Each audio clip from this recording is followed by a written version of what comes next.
Hello everyone, I'm Jessica Blackbird. Welcome to my channel. Please like, share, and subscribe. Those are 3 easy and free, completely free ways to help the channel grow. And also leave a comment or an emoji in the comment section. You guys, this doctor and anesthesiologist from Texas has been up to no good. He has been putting heart-stopping drugs in IV bags.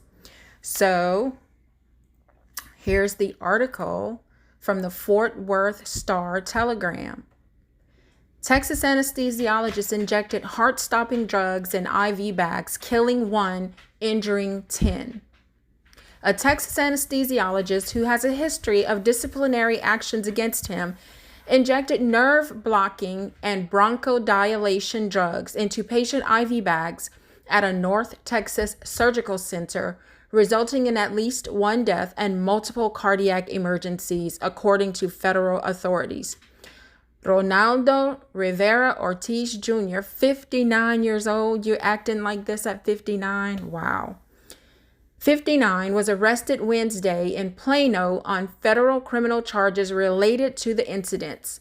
The safety of the nation's pharmaceutical supply is critically important, said Principal Deputy Assistant Attorney General Brian Boynton, head of the Justice Department's Civil Division, in a Thursday news release. The department will vigorously prosecute this case consistent with the evidence gathered by our law enforcement partners. In the death case, anesthesiologist Melanie Casper wasn't feeling well one day in June and used an IV she got from the hospital at home in an attempt to feel better. Let me cut in right here. When you're working in a hospital or a medical facility, when you take things home, even just an IV bag, that's stealing. But she shouldn't have had to die for that. So she took an IV bag home in an attempt to feel better. She later died. The bag was compromised, according to authorities. WFAA-TV identified the victim while federal documents called her MK. An autopsy report that was completed on or around August 24th concluded that Kaspar died of an accident involving bupivacaine toxicity, and bupivacaine was found in her bloodstream. Bupivacaine is not a drug of abuse, but is rather a common nerve block agent used in regional anesthesia procedure.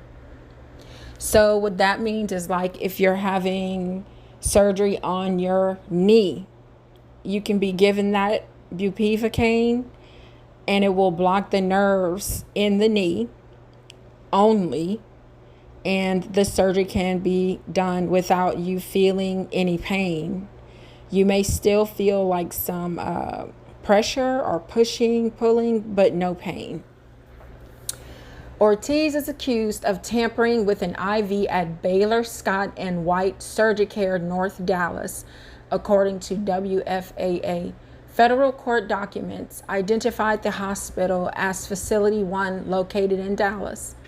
Ortiz is charged with tampering with a consumer product and with intentionally adulterating drugs. If convicted, he faces a maximum penalty of life in prison.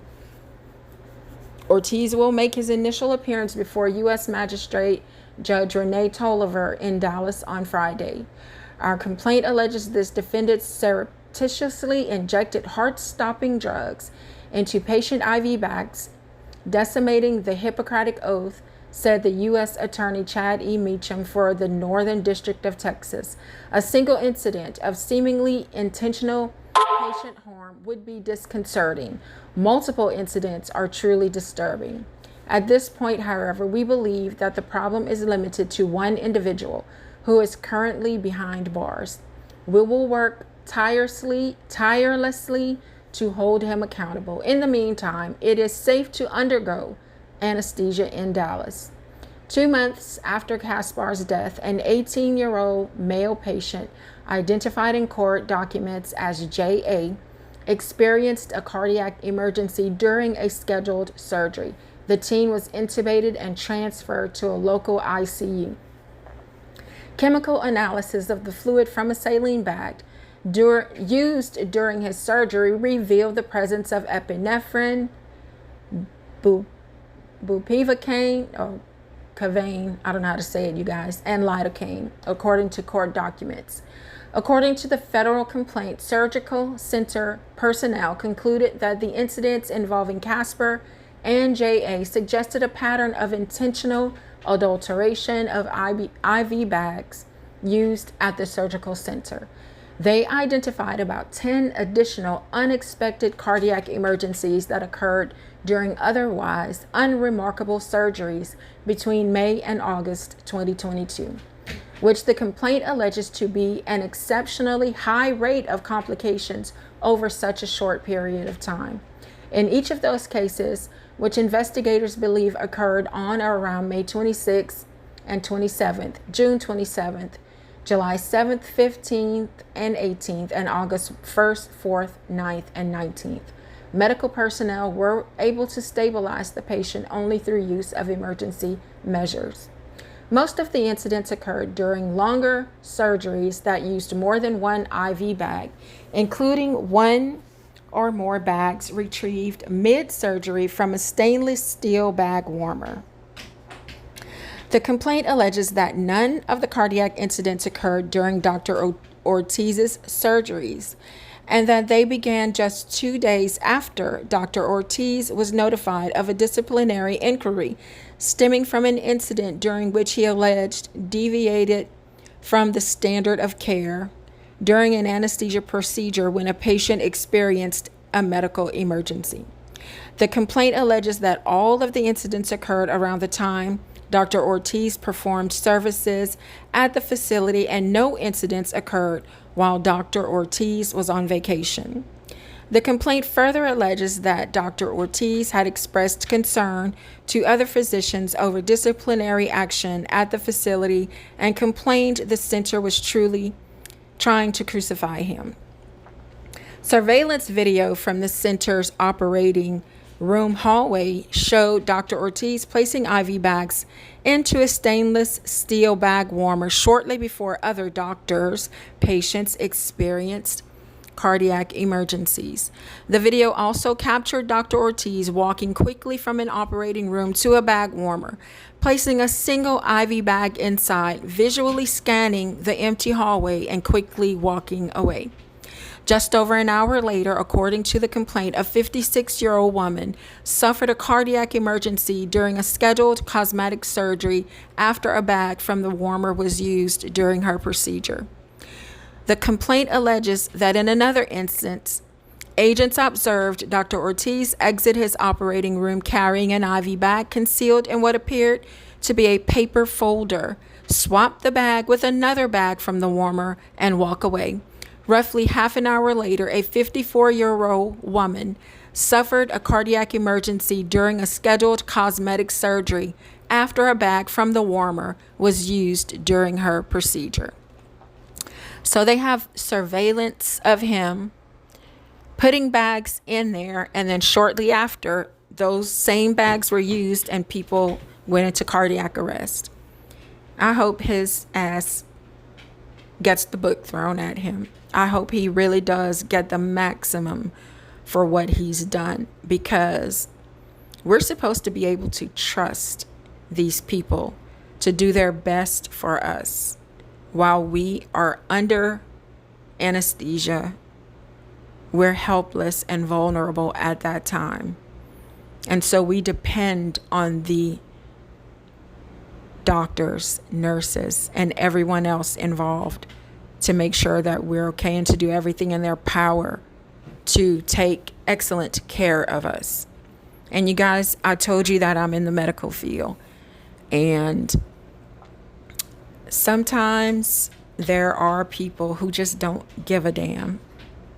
But because I've had sick people in my family, and you guys know the things that I've gone through and currently still going through. I have so much empathy and sympathy for everyone. I don't care if you just have a stub toe and you're crying about it, because the old saying, your health is your wealth. For someone who is supposed to take care of us in our vulnerable state to do something so wicked, I really, really do hope that he gets the maximum sentence, because it is so scary to think about someone doing something like this. Back when Hurricane Katrina demolished New Orleans, do you guys remember there was a nurse who was deciding who was going to live and who was going to die? The patients who were left at the hospital and waiting to be transferred, she was killing them. That's a story that, came out shortly after people got rescued.